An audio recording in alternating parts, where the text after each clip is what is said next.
time at the patient roundtable, and we thought we'd bring this group of people together to really talk about the patient perspective in relation to the summit and the sorts of things that we should be thinking about.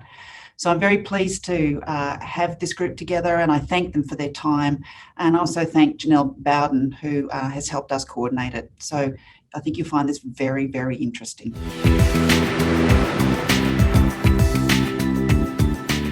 I've got multiple health conditions, including an autoimmune condition, which I take immunosuppressants for. So I've had to be pretty careful about who I see and where I see it. I've been working from home anyway for years, and so I've continued to do that. But for me, it's very important to continue my health appointments. So I have been going to the GP when I've needed it in person. I've been able to see my rheumatologist via telehealth, which has been wonderful. And even my chiropractor I've continued through, and I saw physio earlier on as well. So my basic stuff I've been able to do. However, I've also been limited in some things. So I have a lot of back issues which rely on exercise, and I haven't been able to go to my weekly yoga class since March.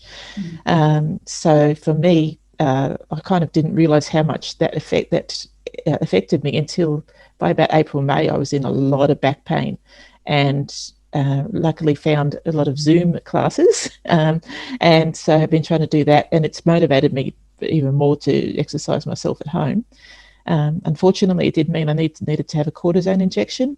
I wasn't worried about going to have that because I knew it was at a small clinic, so I did have that.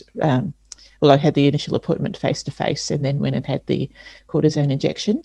However, I did the follow-up for that via telehealth because I was feeling a little bit unwell. So that was good that I had that access there as well. People had trouble getting, basically had their elective surgery stopped. Other people had trouble getting images. Actually, I was supposed to have an MRI again after my cortisone injection, and as an outpatient in a public hospital, and haven't been able to do that because of the lockdowns in Melbourne. Literally everything changed in an instant for us.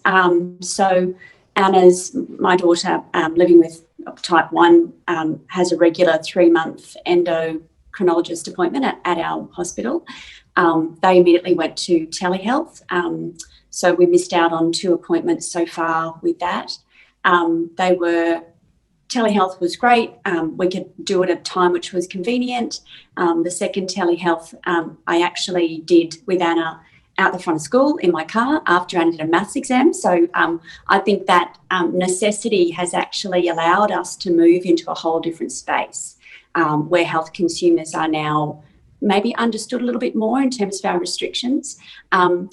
My younger daughter fell unwell, so in terms of reluctance to go actually out of our home to see a doctor, it made us a little bit nervous because we didn't want to actually catch something and bring it home and possibly give it to Anna. And so COVID has been really difficult. The silver linings are there, but I think what's happened is we've had to be really flexible. And I guess in our world, managing diabetes, we like to have consistency, we like to have routine, and we like to know what's happening. Unfortunately, that was sort of all stripped away from us. There's more certainty now, obviously, but just the little things of having Anna's HbA1c measured every 3 months, which for us is a great marker.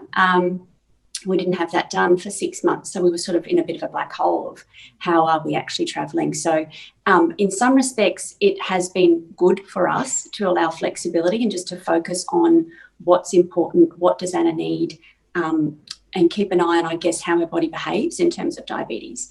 But at the same time, it's been really uncertain and unsure and a little bit scary, to be honest, when it all sort of first started happening. Great. Thanks to both of you for those answers. I might open it up now to some of our other patients who have joined us on this call. On one hand, because I have a lot of complex conditions, it's been a bit of a relief to not, to have my surgery deferred and to have appointments cancelled and things. It's like, oh, phew, I don't have to make that such a priority in my life. I have a very limited life, and if I go out to an appointment, there's lots of other things I can't do that day. So a bit of a relief. On the other hand, you reach a point where having your surgery postponed starts to become worrying. So then when I actually went out to appointments, and other people have spoken to me the same thing, that when your risk of both catching the illness because your immune system is suppressed, and if you catch it, your risk of dying is high. It's very, very scary to go into a medical premises. And for me, you know, I would carry my own mask, gloves, sanitizer. Some places were really well set up. And then they do things like, I went to a radiology appointment, distance from the receptionist, great, people sitting far apart, lovely. I get in there, radiographer without a mask, put a face right up close to mine. Some of the health professionals are some of the only people that I've seen since March. I've been really cautious, even though I'm in Queensland and we're doing really well. As somebody living with a respiratory condition, COVID hasn't been a great time. I guess there are some things that have been really familiar in that though. Infection control protocols are something that the cystic fibrosis community are really familiar with. And so I guess we felt a little bit prepared in that regard. But the one thing that's really amazed me, along with telehealth, like others have said, is the use of medical technology, and particularly technology that allows us to self-monitor. So on my phone now, I can do my lung function with a spirometry device. I can check the blood sugar and graph it and log it really nicely and just flick it to my team. I can monitor to give my heart rate and all those things to my team.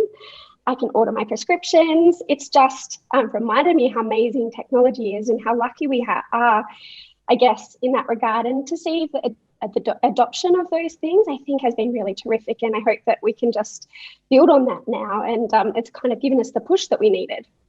Fantastic. Look, thank you so much for your comments.